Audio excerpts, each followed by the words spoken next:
There has always been, and there is now, a profound conflict of interest between the people and the government of the United States. Representative government is artifice, a political myth designed to conceal from the masses of the dominance of a self-selected, perpetrating, and self-serving traditional ruling class. Those in power must spend a lot of their time laughing at us, both oligarch and a tyrant mistrust the people and therefore deprive them of their arms. We are in a prison of our own minds, holding our own chains. Around us, we create our oligarchs and fight for their right to oppress us. So nobody must be allowed to think at all. Down with the public schools. Children must be drilled mentally by a quarter-educated herdsmen whose wages would stop at the first sign of a disagreement with the bosses. For the rest, deafen the whole world with senseless clamor, mechanize everything,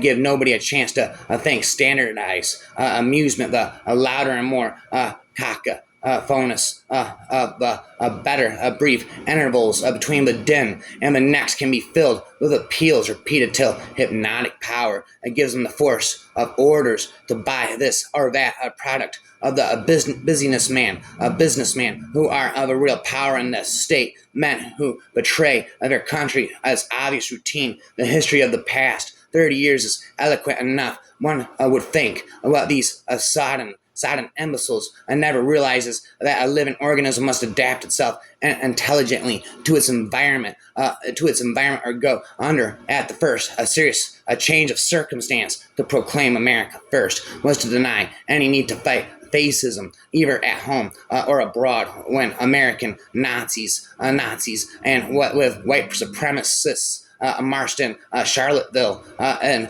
August 17th. Trump said that some of them were very fine people. He defended the Confederate and Nazi cause of preserving monuments to the Confederacy. Such monuments in the American South were raised in the 1920s and 1930s at a time when fascism in the United States was a real possibility. They memorialized a racial purification of sovereign cities that was contemporary the rise of fascism in Europe. Contemporary observers had no difficulty seeing the connection. Will Rogers, the great American entertainer and social commentator of this time, saw Adolf Hitler in 1933 as a familiar figure.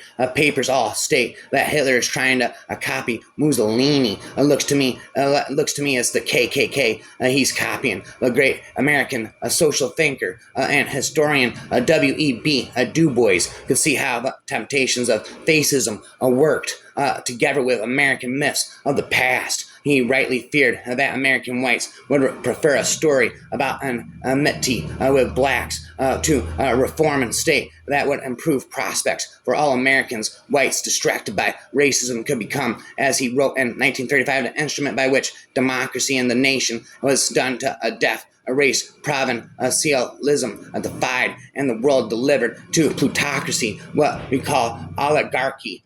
We certainly face, as did the ancient Greeks, the problem of oligarchy, ever more threatening as globalization increases differences in wealth. Oligarchies throughout past history have always fought more of their own advantage than of that of the rest of the community. It would be foolish to be morally indignant with them on this account. Human nature in the main and in the mass is egoistic, and in the most circumstances, a fair dose of egoism is necessary for survival. It was revolt against the selfishness of past political oligarchies that produced a liberal movement in favor of democracy, and it was revolt against economic oligarchies that produced socialism. But although everybody who was in any degree progressive recognized the evils of oligarchy throughout the past history of mankind, many progressives were taken in by an argument for a new kind of oligarchy.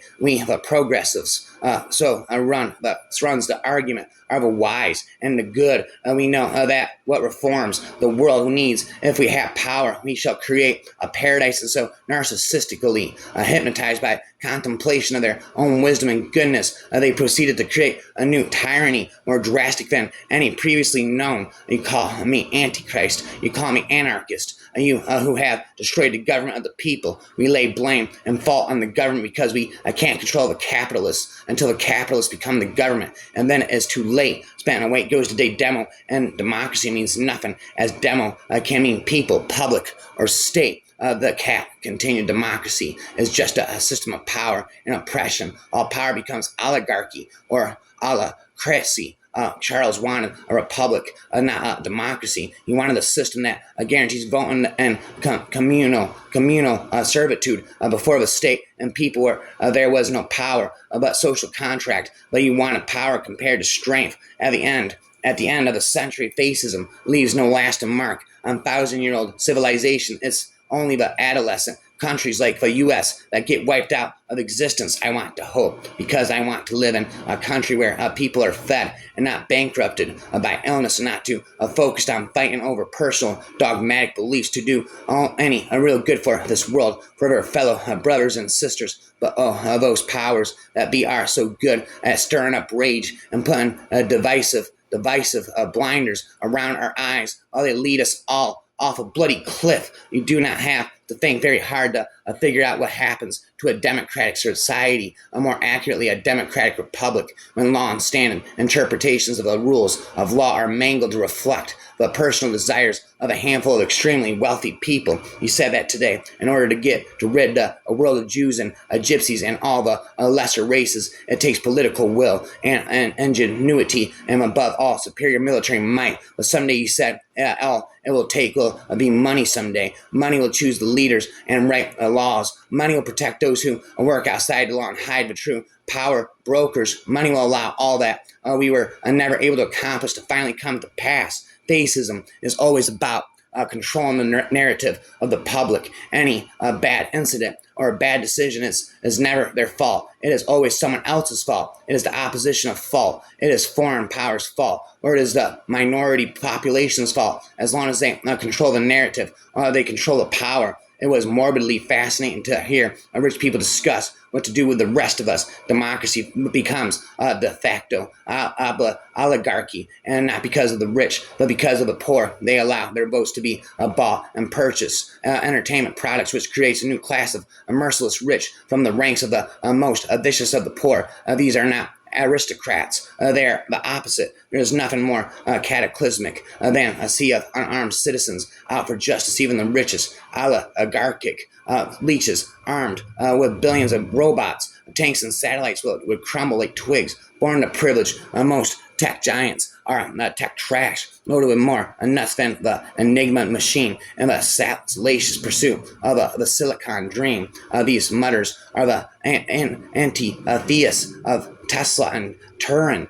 Tech giants are giants by the will of people, taking less than a month to bankrupt or worth. Any giant who thinks they're above the people are the puniest form of termites on Earth. Clockwork mice and clockwork minds, but can't run great distances with no sense of why. Children of Earth still sleep without food, yet colonizer kids are headed for the sky. There is nothing more cataclysmic than a sea of unarmed citizens out for justice. Even the richest oligarchic leeches armed with billions of robots, tanks, and satellites who crumble like twigs. Corporate-sponsored voice amplification will lead to a corporate-controlled oligarchy, a country starting as a democracy but slowly transforms into an oligarchy, coming from a childhood passion for electronics. Initially, I fostered a favorable outlook on artificial intelligence that has further implications are beginning to unfold. I'm developing an ominous distaste. There is no question about the computational capacities of AI, but humans are not equipped to fathom how to apply such power positively. Then there is the question of instant garbage generated by lazy prompts past its creativity. It took 3 years of sweat and vision for Michelangelo to sculpt David today. AGI can do that in mere hours. Does such instant cosmetic art have any value? AI art is just fancy knockoff. Human mind seeks understanding. AI seeks data, lots and lots of data. AI hungers for data is matched only by the billionaire's hunger for power. Rapper forever, oligarchy forever.